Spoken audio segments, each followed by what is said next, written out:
Takže já bych vám chtěl něco říct o našem programu.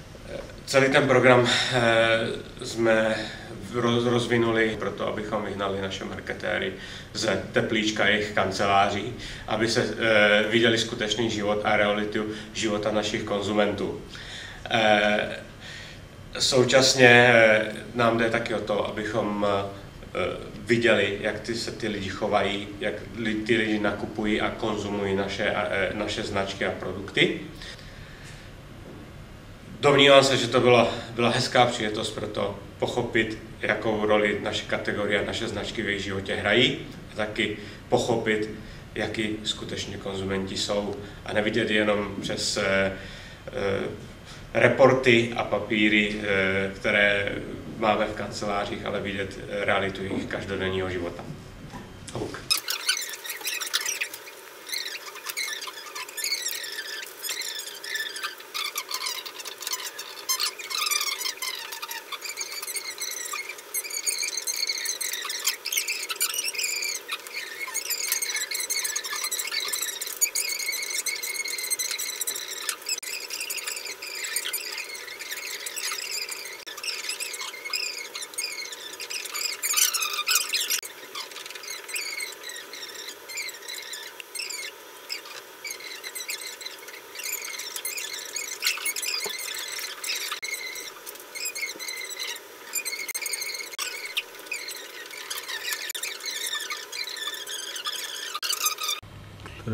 Tak když tak, sa to chcem otvoriť, akože knihu.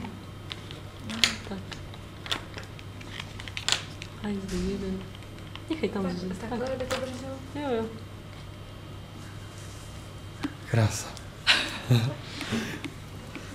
Prasátko ještě vezmeme zblízka. No.